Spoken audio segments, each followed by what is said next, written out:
Yo, what's up everyone? Era Comics here, and today I'm going to be coming at you with another video review. Today I'm going to be doing Immortal Hulk. I'm going to be covering issues 1 through 10. Now, before we get started, I just want to say thank you again to New World Comics out in Oklahoma City for hooking me up with this Volume 1 copy of Immortal Hulk. There's the front. There's the back. Now, if you're ever out in Oklahoma, please check them out. Very nice guys. They've always got good deals going on, and they're always willing to go out of their way to help you out or get something for you if they don't have it. Now, before we get started, this is going to have spoilers. I'm not going to be covering each individual issue like very in depth, but I will be giving a nice brief overview. Basically just enough for you to give your own judgment, see if you want to read it or not. However, Al Ewing and Joe Bennett have done an incredible job on this. This story is fantastic. It's such a dark take on the Incredible Hulk, and they really go back to his roots. They really showcase the Hulk as a monster, and it's just not your typical lighthearted superhero Marvel issue that they've been pumping out lately. So much more than that, so much better. I know it is a little bit older, so maybe times are a little different now, but they did a phenomenal job so far. Now to get started, right off the bat, issue 1. Bruce Banner gets shot in the head. He's killed that night. The Hulk comes back to life and he takes over. He gets revenge on the people who killed him. And that's kind of what sets us up for the story. They introduce Jacqueline McGee as a news reporter, and her job is basically just to follow the trail of the Hulk and Bruce Banner. They don't know if he's alive, they don't know if he's dead, where he is, or anything about him. So that's kind of where the first 4 issues are. It's just, he's like an urban legend. They don't know anything about him, and she's just trying to see if he's even real at this point. That brings us right into issue 2. First appearance of Dr. Fry and his son Del Fry. So same thing. Bruce Banner's kind of like a homeless vagabond. He steals his clothes, credit cards, basically anything to survive. So he's at a diner. He overhears the old town's urban legend of Dr. Fry and his son Del Fry.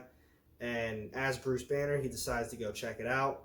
He realizes at the gravesite there's something a little fishy about it, but the night takes over and the Hulk does his thing. He ends up stumbling upon Dr. Fry, who you see right up at the top there.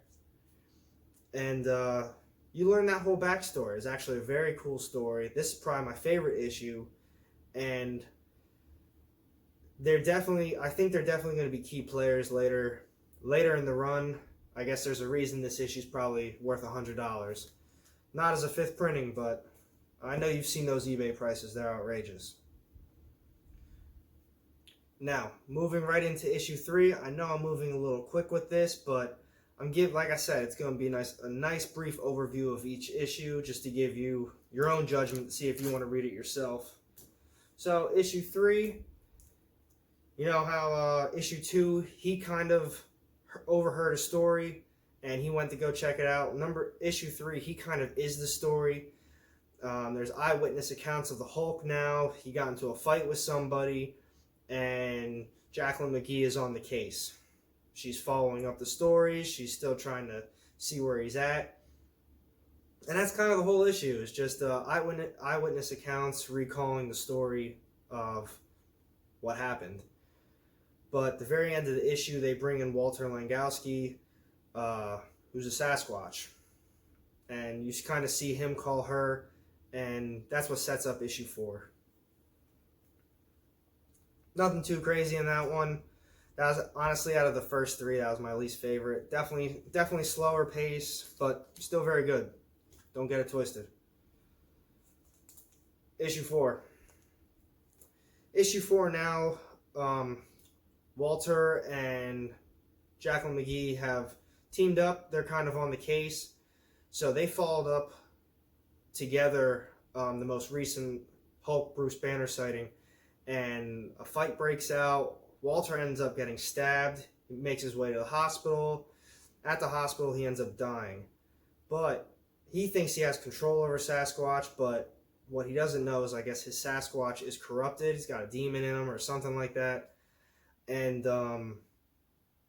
somehow Bruce Banner makes his way over there too, has a little conversation with Jacqueline, and before that continues on, Sasquatch is alive and well because he took over. The Hulk takes over for Bruce Banner. They get into a big fight, and well, I guess the fight's not in this issue. Yeah, that's basically where we go with 4. He's gets stabbed in the back, and then he gets carted off to the hospital, and then Bruce Banner shows up. But 5 is where the big fight takes place. Very cool fight, very fun to watch. Read across the pages. It's beautiful. Joe Bennett killed it on the art. The story is incredible as well. And so the big fight. Once it ends, the Hulk uses his he absorbs the Sasquatch. He absorbs all his gamma and takes the Sasquatch, takes his corrupted self in, and now he's part of the Hulk. So now the Hulk is, in theory, corrupted as well because he's got a demon inside him too. And he runs off. He's doing his thing. He's pissed. He's angry. He's breaking shit.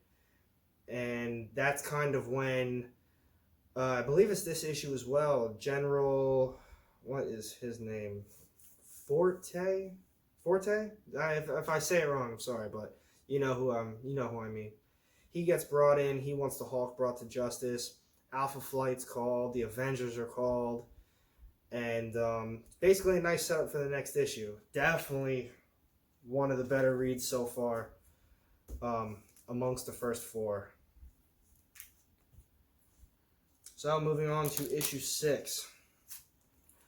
Another setup issue. Personally, I thought the big fight was going to take place in this one, but it didn't. They basically were getting everything into place. They were setting it all up, and they basically were talking about, well, they can't kill the Hulk. You know, he's basically indestructible. They can't beat him. They can't hurt him. And they don't want to kill their friend Bruce. So it's pretty much just them trying to figure out a plan to capture the Hulk.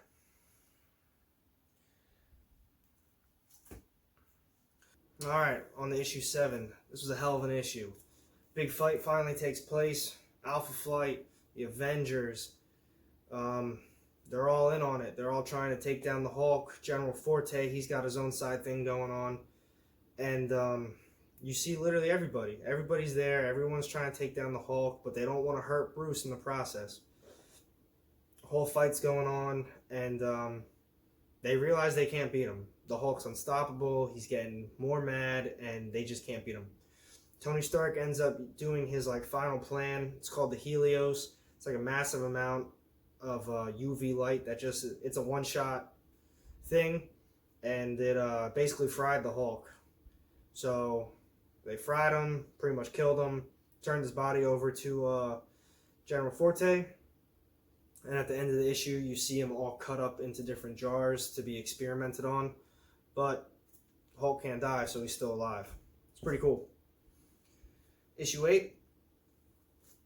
So this issue, I wouldn't call it slower, but obviously after the big fight in the last issue, it can't really be topped too easily. You see them all cut up into different jars, but Hulk, I guess, he was messing with the doctors the whole time. He could get out, but now that he was experimented on, he now knows his capabilities and things he can handle. So he kind of does like a nice little Thanos snap, and all the jars shatter, and his little body parts just fall all over the floor, and you see them like morph back together. It was awesome. The artwork for that was so cool, but while they were doing that, you got to see the Hulk absorb another body. So now he's got like 2 bodies in him, and he just busts right out of that base. And that's when General Forte kind of comes back in, and he brings in someone else to help out, because at this point he's like pissed off that he doesn't have the Hulk in his possession anymore, and he wants him. That leads us into issue 9. Issue 9, General Forte's plan was to bring in the Absorbing Man. He injected him with some serum, like a gamma serum. So now he's basically a Hulk light mixed with the absorbing powers. So that's the whole issue pretty much. But towards the end of it, it leads into the Hulk fighting Absorbing Man. But you see him, he can't hit him because every time he hits him, he loses his own gamma. So basically, by the end of the issue, you just see the Hulk as like just straight skin and bones.